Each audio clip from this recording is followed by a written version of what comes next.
Кривой позвоночник, больной желудок, испорченное зрение. Это три явных достижения дистанционного обучения у школьников.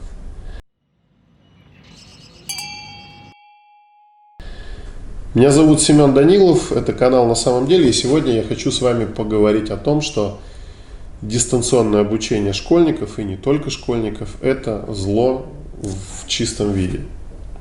Давайте разберемся. Для меня, как для отца двоих детей, дистанционка началась в прошлом году. Ну, не в прошлом календарном, а в прошлом учебном. Вспомните конец зимы прошлого года. Нам вдруг сказали, что COVID – это не монозаболевание, и что вполне себе мы можем им тоже заболеть. А дальше нас погрузили в пучину цифр, что столько-то человек каждый день заболевает. Стали рассказывать о переполненных моргах, стали говорить о аппаратах искусственной вентиляции легких. В общем, медленно, но верно страна погрузилась в то, что сейчас называют ковидобесие. Ужас. Вот лично нас охватывал ужас, когда нам говорили, нельзя выходить, нельзя контактировать, нельзя ничего делать, можно заразиться. По вакцине непонятно, что делать непонятно, и только цифры смертности и разговоры разного рода экспертов. Как защититься, как спастись, кто как вот что делает. Вы помните это состояние, вы помните это время. И в тот момент, когда нам из школы сказали, что дети могут не ходить в школу, более того, они обязаны не ходить в школу, что с ними будут заниматься дистанционно, я подумал, какая классная история. Дети не будут подвергать свою жизнь риску, не будут там с кем-то контактировать, будут все делать из дома. Замечательная картина. Вот сидит ребенок, вот он, значит, смотрит в компьютер, вот ему что-то говорит учитель, вот он что-то учителю отвечает. Такая идиллическая тема. А ты в этот момент занят. Что же там происходит с ковидом? Где взять денег? Что вот как с этим быть? И в этот момент ты упускаешь детей.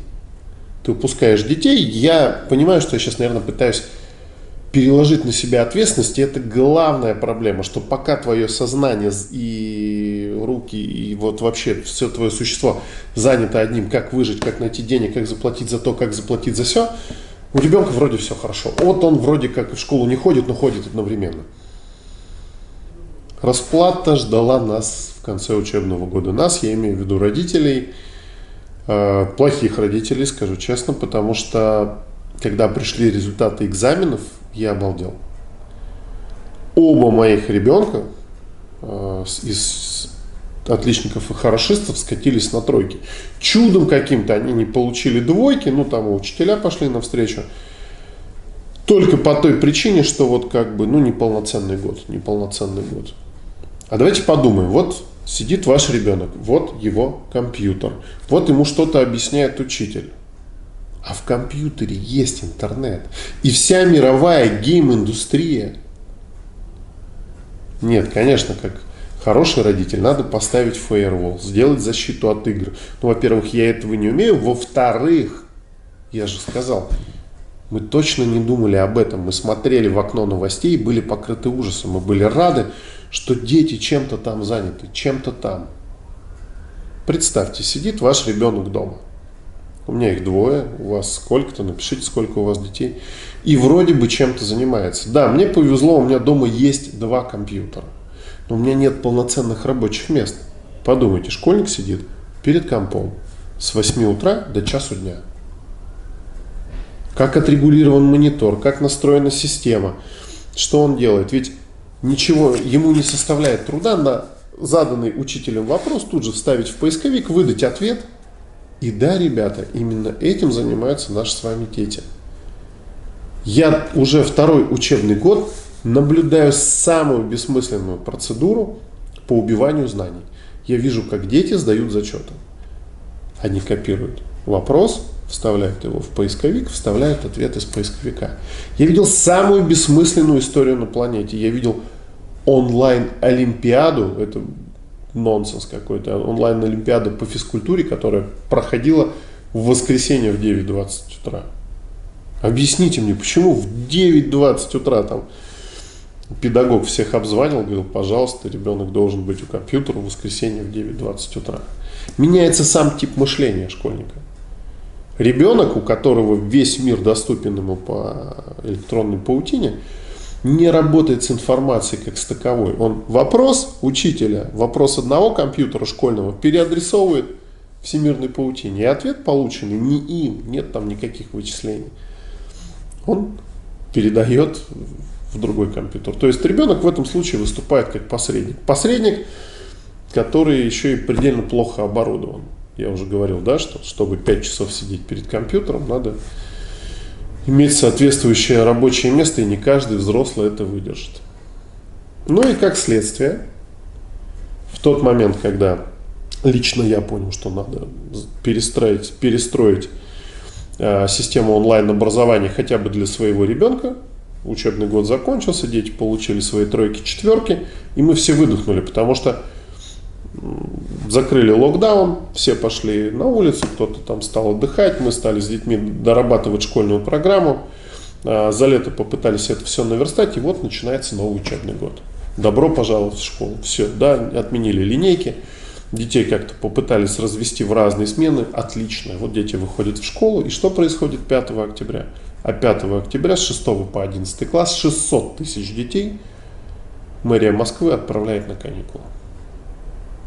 Ну как на каникулы? На дистанционное образование. А сейчас тот же самый фокус проворачивают с детьми младших классов. Я, насколько понял, это такая установка, да, вот эти ковидные госпитали переполненные, надо как-то сократить количество гуляющих, перемещающихся по Москве детей, и ничего лучше, чем вот закрыть школьников, не придумали. По какой-то причине не сделано две вещи, глобальные вещи, самые необходимые вещи. Первое, и, пожалуй, самое важное, школы не подготовлены к новой реальности, а в условиях новой реальности надо оборудовать школы рекуператорами воздуха, какими-то обеззараживающими системами. Потому что мы-то с вами знаем из результатов исследований, тут РАН их подтвердила и Всемирная организация здравоохранения, что дети это плохие переносчики ковида, они им практически не болеют. Если достроить, дооборудовать школы, а не перекладывать плитку, рельсы и там все, что так любит московское руководство, то в целом можно обучать детей в школах.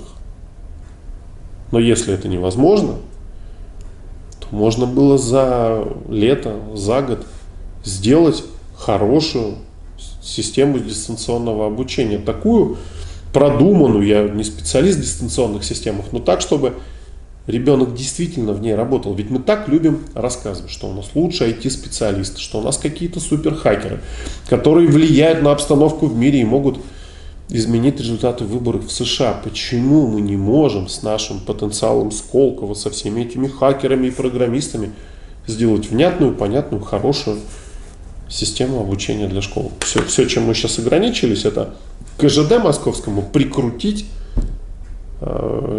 какую-то майкрософтовскую программу и все.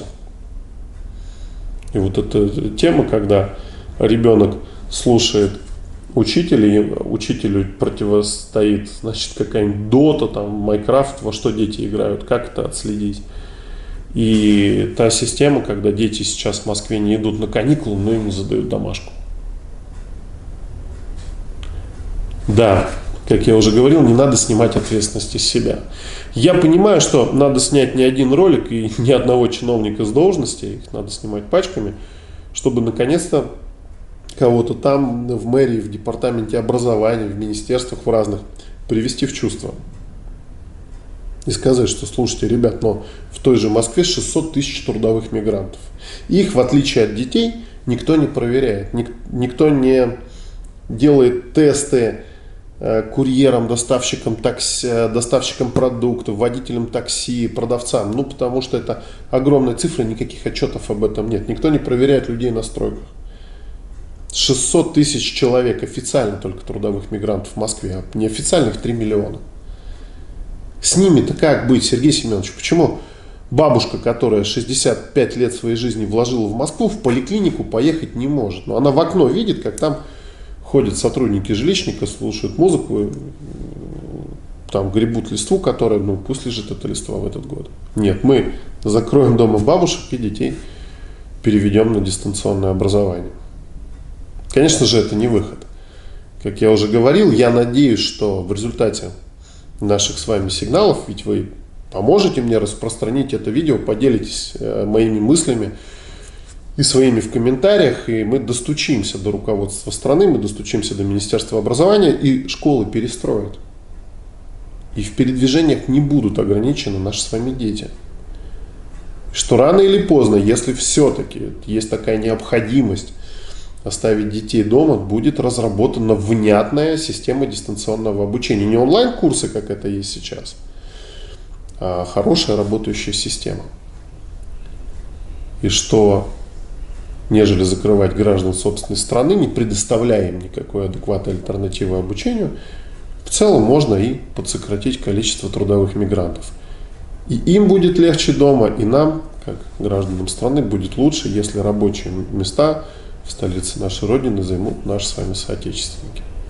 Важный момент, ребят. Пока это все происходит, пока мы пишем обращение в Минздрав, в Департамент образования, в прокуратуру, во всей этой истории с детьми есть только один выход. Понятно, что за один день никто ничего не сделает, и даже если меня и вас услышат, вся вот эта история с образованием, она требует какого-то времени, сил, средств, которые пока у нас зарыты в плитку, там, в перекладывании рельс в Москве, в разные другие, как мне кажется, бессмысленные и ненужные сейчас вещи. Что же делать? Детьми, ребят, заниматься. Вот сейчас это видео досмотрите, подпишитесь на канал, поставьте лайк, перешлите другим людям, за что вам, кстати, большое спасибо, вы пересылаете мое видео. Детьми занимайтесь, ребят. Прям распределите себе в дневном графике 2 часа на занятия с ребенком.